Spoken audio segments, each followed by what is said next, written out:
Yes. Our first guest, which I am thrilled to have him come on the show. I've never met him before. We once passed in the Pierre Hotel, and he said, like, get out of the way. And I just said, my kind of movie star. But since his Oscar-winning Rocky, he has gone on not only to be a top actor, but which I think is wonderful, he's become a top writer and a top director. He is directing now John Travolta in he just directed John Travolta, yes, in Staying Alive.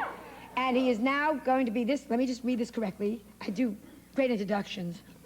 Here we go. His Staying Alive, which premieres on Monday for the Stallone autism, I think autistic, but it's autism research. The Fund for Autism Research, okay? And I went to college. Would you please welcome someone that's got me totally tongue-tied, Sylvester Stallone.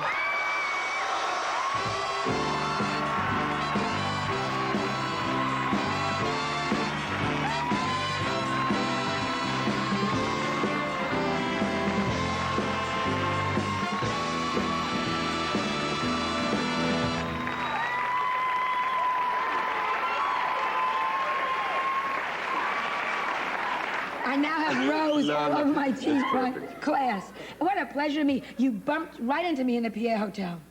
Really? In New York, yeah. Was I trying to mug you, or was that before? No, that was New York City, so I assumed, you know. And what I love is because I was reading the notes, because before we meet, when we don't know each other, they give you notes. And what I love, because to me you've been such a major star, that you went through such garbage to get there. And that cheers you up. It's really like a Rocky story. Yeah. Isn't that nice? Well, yeah, thank you. It is. It's to me, it's like a constant affirmation that miracles do exist. It really is. Oh, it's incredible. absolutely. And I want to say, truthfully, like, I've watched your career. You're incredible. Well, you really are. I've watched your career. You really are. Oh, well, we'll see about that after the interview today. Yeah. Also, maybe we get along, we understand each other because we're both from the East. You're from Philadelphia, really? Yeah, well, I was born,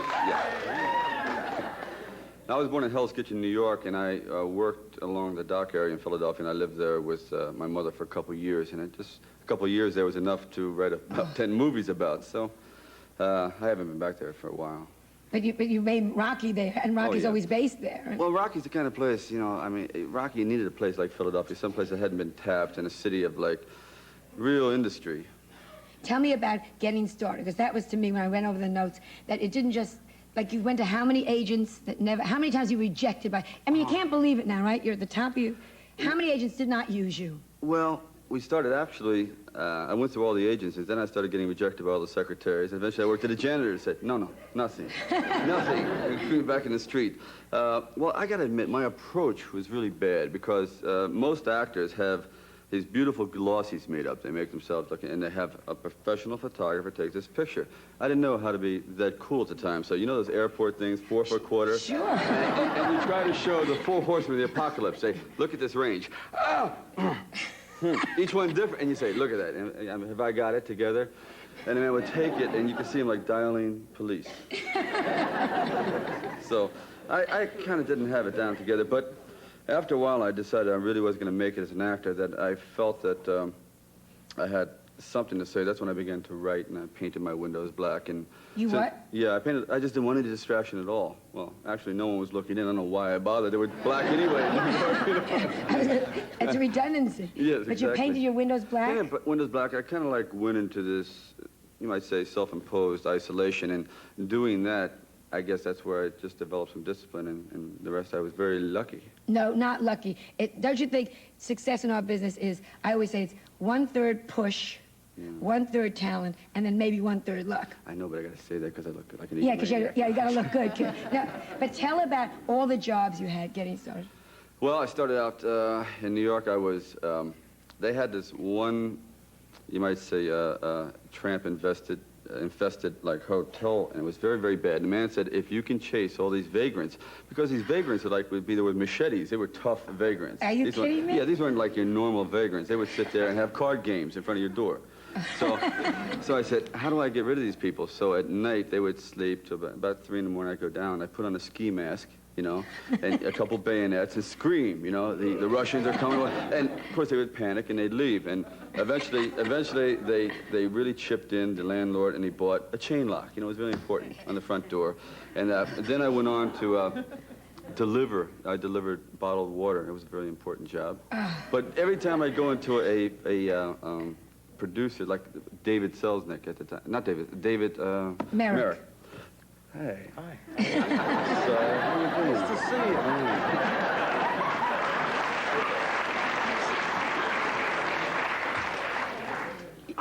I'm spellbound. well, sorry. Go ahead. You go into it like a producer.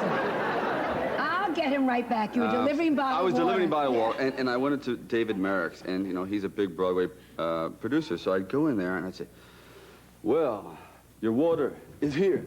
I'll drop it. You do cartwheels, and you do everything. You hope that, yes, we were just casting a man who carries water. Perfect. I mean, but it never quite worked that way. Then I worked in the lions. I worked cleaning out lions' cages in New York. Clear out lion? Oh. You had the worst job. They are, and they are so accurate with their movements. That, I never had a difficult time getting a bus, you know, getting on the subway, a seat, anything. It was very bad. Are they accurate time-wise or placement-wise? Placement through the eye of a needle. You'd say, okay. They were bad. So then I had a job. I was a busboy, and again, an usher. But the usher was the best job in the world. It really was. Where were you usher? Right across the street from Bloomingdale's. So in a movie theater, though? In a movie theater where eventually Rocky opened. Oh, that's 4 years. fabulous. That's fabulous. Yeah, it was great. So I went from that phase, and then I just, you know, gave up working at all because I just wanted to write. And that's all I could do. So I had a job where I could work for I lived on $35 a week, and I'd write, and I'd write, and I'd write, and I'd write 35. And it was just like I had the whole thing down marginally. If I went out of my way for an extravagance like 2 tubes of toothpaste, I was wasted for the month. It was over, you know, now, with a tight budget. Let me ask you, because now you're wealthy, do you still, when you spend money now, two things happen when people get wealthy when they've been very, very poor. They either go crazy with it and have a great time, or they find they still can't buy the 2 tubes of toothpaste. Yeah, that's it. You really still find it tight? Well, tough the to thing do? is, you know, did you find certain things you'll allocate, a piece of art. Oh, yeah, I'll spend a fortune for it. Guy goes in, how about 3 pair of Argyle socks? 2 pair. Maybe 3 socks, actually. And I just couldn't bring I couldn't bring myself to it. You know, some things you just don't, at least I don't. I can't get away from that. Isn't that awful? In a way, but there has been so many horror stories about people coming out here and thinking that it is going to last forever, and it doesn't. You know, it is an ephemeral, it is a cyclic thing. You know, we're here, and our careers go through the doldrums, and they come back, and they go back. It is never this permanency. I always feel as though when I look at my house, I'm just basically, even though I own it, I'm renting it until the next fella comes along. Do you know, I know how to break my house up into 4 apartments. I have to, I swear to you. I say, we can put another kitchen there, and we'll be fine. We'll just rent it to little strange people. We'll be right back after this commercial message, so please...